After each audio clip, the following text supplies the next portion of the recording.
அந்த மடத்தில் இருந்த மடாதிபதி தன்னுடைய சீடர்களை அழைத்து, நாம் பொதுவாக இனி வருகின்ற ஞாயிற்றுக்கிழமைகளில் திருப்பலி முடிந்தவுடன் தெருக்களுக்கு சென்று தர்மம் பெற்று அதன் வழியாக நம்முடைய வார செலவினங்களை பின்பற்றுவோம் என்று ஒரு அழைப்பு விடுத்தார். இந்த அழைப்பின் போது மடாதிபதி குதிரையில் செல்வதாகவும் மற்ற சீடர்கள் பின்னாடி நடந்து வரணும்னு சொன்னார். அப்பொழுது இந்த சீடர்கள் அனாவசிய பேச்சை தவிர்க்க வேண்டும் என்றும் அவர் கட்டளையிட்டிருந்தார். அந்த வாரம் அவர்கள் ஞாயிற்றுக்கிழமை அன்று இப்படியாக திருப்பலி முடிந்தவுடன் தெருக்களில் தர்மம் எடுப்பதற்காக சென்றார்கள். தர்மம் எடுத்துவிட்டு திரும்பி வருகின்ற வழியில் மடாதிபதி அந்த இடையில் இருந்த சுருக்குப்பை, பணம் இருந்த சுருக்குப்பை கீழே விழுந்துருச்சு. இது அந்த சீடர்கள்லாம் பார்க்குறாங்க, ஆனால் யாருமே எதுவும் சொல்லலை. காரணம், மடாதிபதி அனாவசிய பேச்சு கூடாதுன்னு சொல்லியிருக்கிறார் அப்படின்னு சொல்லிட்டு அவர்கள் சொல்லலை. எல்லாரும் மடத்துக்கு திரும்பி வந்துட்டாங்க. மடத்திற்கு திரும்பி வந்ததும் தன்னுடைய இடையில் இருந்த பணப்பையை காணவென்று மடாதிபதி சீடர்களை பார்த்து கேட்க, அது கீழே விழுந்துச்சு, நாங்கள்லாம் பார்த்தோம், ஆனால் நீங்கள் எதுவும் சொல்லக்கூடாதுன்னு பேசக்கூடாதுன்னு சொல்லியிருந்தீங்க, அதனால் பேசலை அப்படின்னு சொல்லிட்டாங்க. இதை கேட்ட மடாதிபதி சற்று வருத்தம் கொண்டு, இங்கு வாருங்கள், இனி என்ன எப்பொழுதும் எது கீழே விழுந்தாலும் எடுத்துக்கொள்ள வேண்டும் என்று கூறினார். அதற்கு மறுவாரமும் இதே போல சென்றார்கள். அன்று மடாதிபதியிடத்திலிருந்தோ அல்லது சீடர்களிடத்திலிருந்தோ எதுவும் விழவில்லை. மாறாக குதிரை சென்ற வழியெல்லாம் சாணம் இட்டு கொண்டே வந்தது. இந்த சாணத்தை சீடர்கள் எல்லாம் கையில் ஏந்தி திரும்பவும் மடத்திற்கு வந்துட்டாங்க. மடாதிபதி பார்த்துவிட்டு என்ன இது என்று கேட்கவும், வழியில் இதுதான் கீழே விழுந்துச்சு அப்படின்னு சொன்னாங்க.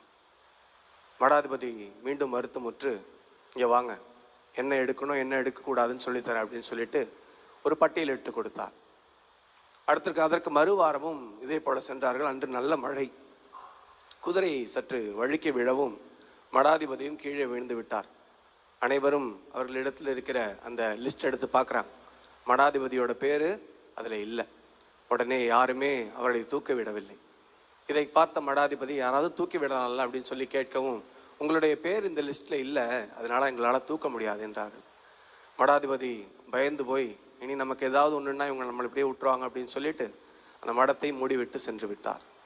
கிறிஸ்து இயேசுவுக்குள் பிரியமானவர்களே, இந்த நிகழ்வும் இன்றைய நற்செய்தி பகுதியும் நம்மை இயேசுவின் சீடர்களாக, உண்மை சீடர்களாக வாழ அழைப்பு விடுக்கின்றது.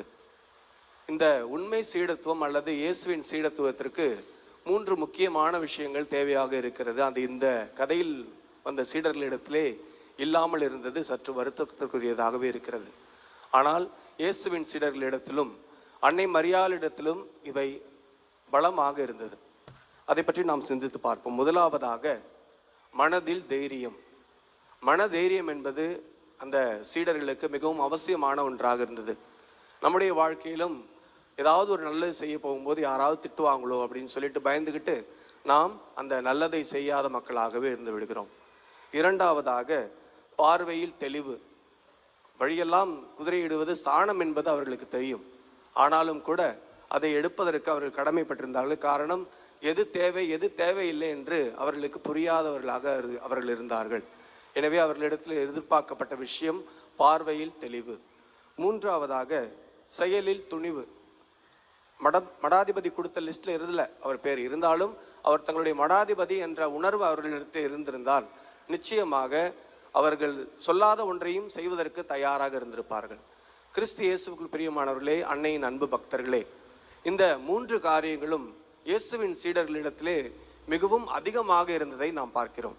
முதலாவதாக திருத்தூதர் பணிகள் 4ஆம் அதிகாரம் 20வது வசனத்திலே பேதுருவும் யோவானும் எருசலேம் மக்களும் ரோமையர்களும் இந்த புதியதாக தொடங்கப்படவிருக்கிற கிறிஸ்தவ வாழ்க்கைக்கு எதிராக யாரெல்லாம் அதை போதிக்கிறார்களோ அவர்களெல்லாம் தண்டிப்பதற்காக காத்து கொண்டிருக்கிற நிலையிலே மக்கள் கூட்டத்திற்கு மத்தியில் பேதுருவும் யோவானும் சென்று, நாங்கள் கண்டதையும் கேட்பதையும் நாங்கள் போதிக்காவிடில் எங்களுக்கு ஐயோ கேடு என்று சொல்கிறார்கள்.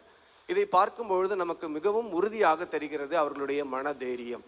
நம்முடைய வாழ்க்கையிலே இப்படிப்பட்ட மனதைரியம் இருப்பதற்காக நாம் இந்த திருப்பலியிலே வேண்டுவோம். இரண்டாவதாக திருத்தூதர் பணிகள் 15வது அதிகாரத்திலே வாசிக்கிறோம். அன்று புதிதாக கிறிஸ்தவ வாழ்வை பின்பற்றுகின்ற பிற இனத்தவருக்கு விருத்த சேதனம் செய்ய வேண்டுமா வேண்டாமா என்ற வாக்குவாதம் ஏற்படும் பொழுது எருசலேம் முதல் சங்கத்திலே திருத்தூதர்கள் அனைவரும் ஒன்று கூடி மிகவும் தெளிவான முடிவை எடுக்கிறார்கள். புதிதாக இந்த கிறிஸ்தவ வாழ்வை பின்பற்ற வேண்டியவர்கள் அந்த பழைய முறைகளான விருத்த சேதனத்தையோ அல்லது யூத கலாச்சார அடிப்படைகளையோ பின்பற்ற வேண்டியதில்லை என்று கூறுகிறார்கள். இதிலிருந்து அந்த புதிய சீடர்கள், அதாவது திருத்தூதர்களாக உருவெடுத்திருந்த இயேசுவின் சீடர்களிடத்தில் இருந்த அந்த பார்வையின் தெளிவை நம்மால் உணர முடிகின்றது.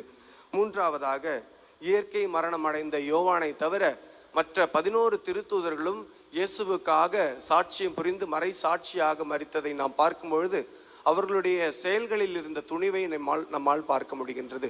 அதிலும் குறிப்பாக பேதுரு தன்னை சிலுவையில் அறைய சென்ற பொழுது, என்னை என்னுடைய தலைவர் போல சிலுவையில் அறைய வேண்டாம், மாறாக தலைகீழாக அறையுங்கள் என்று அந்த அளவிற்கு துணிச்சலோடு அவர் இருந்ததை நம்மால் பார்க்க முடிகின்றது. சீடர்களுடைய வாழ்க்கையில் மட்டுமல்ல, இயேசுவின் தாயாகவும் இயேசுவின் அன்பு சீடராகவும் இருந்த அன்னை மரியாளின் வாழ்க்கையில் கூட இந்த 3 முக்கியமான பாடங்களை நம்மால் மிகவும் தெளிவாக பார்க்க முடிகின்றது. முதலாவதாக, இறை சித்தத்திற்கு ஆம் என்று சொன்ன அன்னை மரியாள் மனதில் தைரியமுடையவள். கிறிஸ்து இயேசுவுக்குள் பிரியமானவர்களே, இன்றைய வாழ்விலே எந்த ஒரு பெண்ணும் தன்னுடைய இளம் வயதிலே மனம் முடிப்பதற்கு முன்னதாகவே கருவுறுகிறாள் என்றால் தன்னுடைய அந்த ஒரு அழைப்பை ஏற்றுக்கொள்ள சற்றே தயங்குவாள்.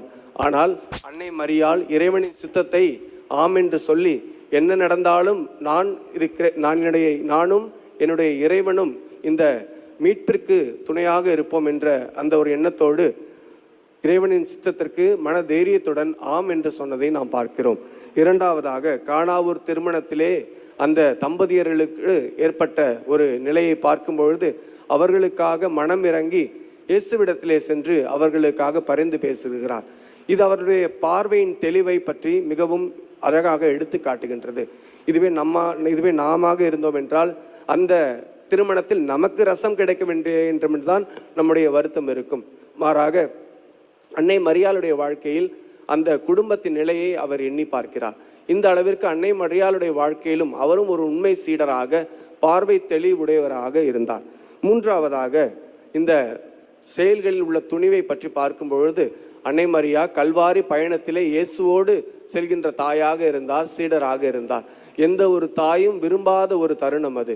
கிறிஸ்து இயேசுவுக்குள் பிரியமானவர்களே, இன்று நாமும் இதே போல பார்வையில் தெளிவும் மன தைரியமும் மேலுமாக நாம் செய்கின்ற அனைத்து செயல்களிலும் துணிவும் உடைய சீடராக வாழ அழைக்கப்படுகின்றோம். எப்படி என்று சிந்திக்கும் பொழுது நம்முடைய தனிப்பட்ட வாழ்விலே நமக்கு ஏற்படுகின்ற அனைத்து இன்னல்களிலும் துயரங்களிலும் நாம் மன தைரியம் உடையவராக இருக்க வேண்டும்.